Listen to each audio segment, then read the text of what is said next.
What does my average daily schedule consist of? Well, that's fairly straightforward. I get up around somewhere between 6 and 8, and then I work till 10, as hard as I can, flat out, every single day. So, and I've been doing that with very little variation, although it's been much more extreme in the last year since 1985. Like I work I would say 14 hours a day, at least 14 hours a day. And so that's about 100 hours a week. And the time that I don't do that, I spend with friends, but mostly with my family. And so, and I work as efficiently as I possibly can. I'm always trying to do everything I can as fast as I possibly can. And I'm accustomed to that because, like I said, I've been doing it for 30 years. So that's my daily schedule. And I don't know even what I would do if I didn't do that. I have this cottage that I go to, although I generally spend time riding up there, and I go swimming with my wife, and we go canoeing, and I can take a break in that way. But most of the time, if I take a break even up at the cottage, generally what I do is like carpentry and fix the place up, and I don't like to be unoccupied. I have to be occupied doing something productive all the time, because otherwise I'm not pleased with myself. And I decided a long time ago that I was going to try to live a hyper-efficient and hyper-productive life. And so it's been a challenge. It's an enjoyable thing for me to some degree, because I'm very interested in trying to figure out how much I can possibly do in the shortest period of time all the time. It's unbelievable the degree to which our sanity depends on a functioning sociological structure. And here's why. Well, first of all, you kind of need to know what to do every day. You have to have a routine, because you're an animal, and if you have a dog or a cat, dogs are a really good example of this. Dogs like routine. They like to be walked the number of times a day that they're supposed to be walked, and they get quite sick very rapidly if you don't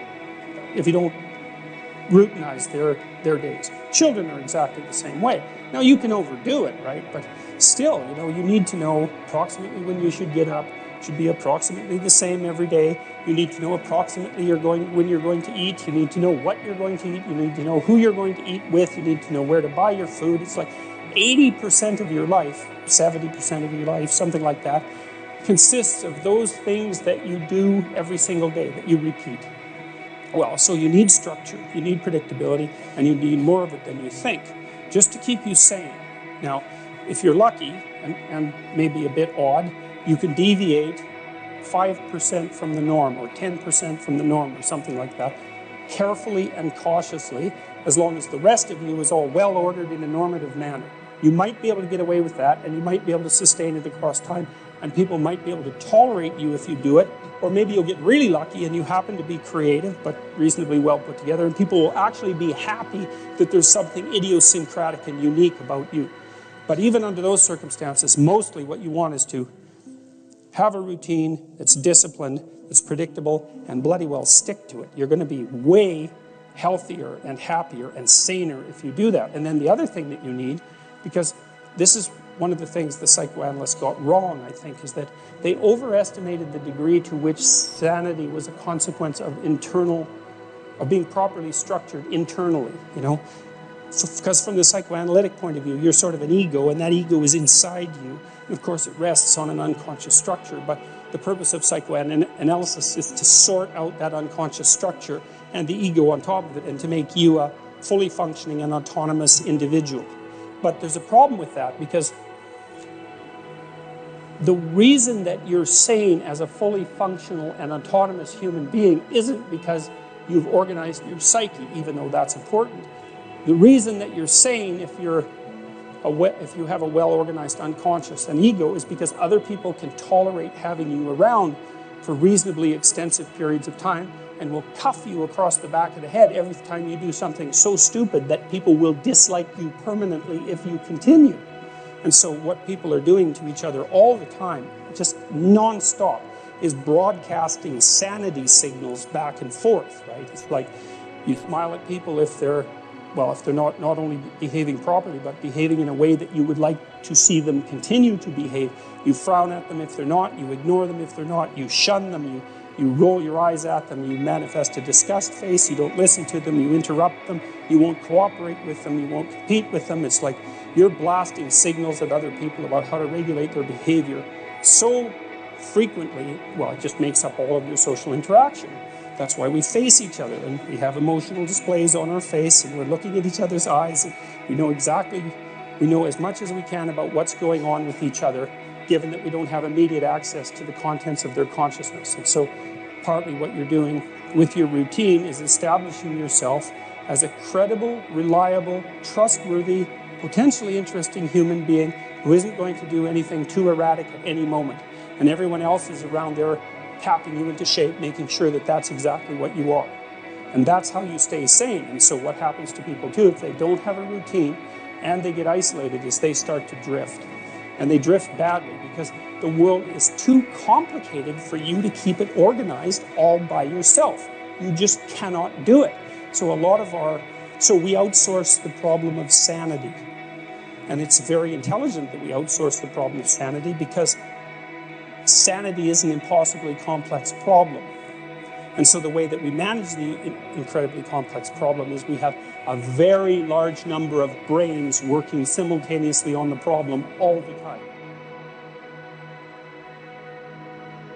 And that efficiency thing is really fun if you guys who are listening are out for a challenge. Like, one of the things that I think this heightens the meaning in your life, is to try to do difficult things, right? Aim high. Don't aim so damn high you can't manage it, and make sure you break down your aims into reasonably attainable sub-goals, but you want to aim high, and then you want to see how hyper efficient you can get. That's a great thing to do in your early 20s, is to see, okay, like, discipline yourself. You think, okay, how much work can I do if I load myself right to the maximum? How far can I work? How hard can I work until I exhaust myself? And then you back off, obviously, because the optimal amount of working, productive engagement, let's say, is that which is sustainable across decades. So you have to learn that, but you don't learn that without stretching yourself to your limits to begin with.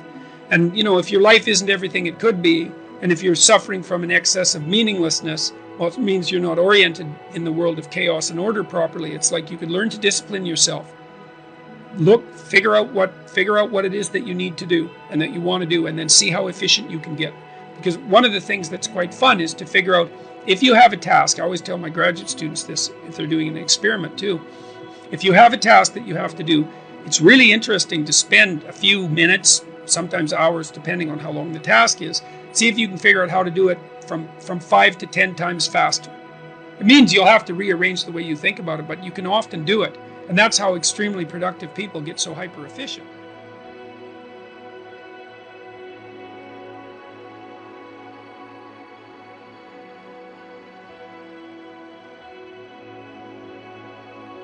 Pinocchio was transformed into a victim, and he's offered this identity, and he takes it. Now, it's partly because he's deceived and manipulated, but it's also partly because the fox offers him the abandonment of responsibility as payment for adopting the victim identity. So this is where his own lack of morality, let's say, because this is all about Pinocchio's development as a character, plays a role in his demise. So if I'm a victim, then everyone else owes me something, and I don't have to take any responsibility. And so one of the things I've wondered, here's something to think about. It might be that the sense of meaning that life can provide to you is proportionate to the amount of responsibility you decide to take on. And that'd be very strange if it was the case, because responsibility, of course, is a kind of weight, obviously, and it's difficult to take on responsibility. But if any positive emotion that you feel, and your control of anxiety, and the control over pain, is dependent on the activation of these systems that watch you move towards a desired goal, then the more complete and weighty the goal is, the more kick there's going to be in the observation that you're moving towards it.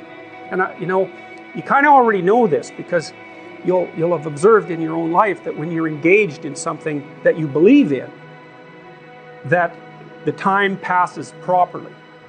You can see this even if you're reading a paper and it's actually related in some intelligible manner to something that you want to learn. So even though it's difficult, you get engaged in it. You can remember it better, you can process it better, and you're not so likely to fall asleep, and you're not so likely to want to find distractions. All of that, you can get into it. And it would be very interesting if that was proportionate to the degree of responsibility that you're willing to shoulder. And I think you can make a strong case for that.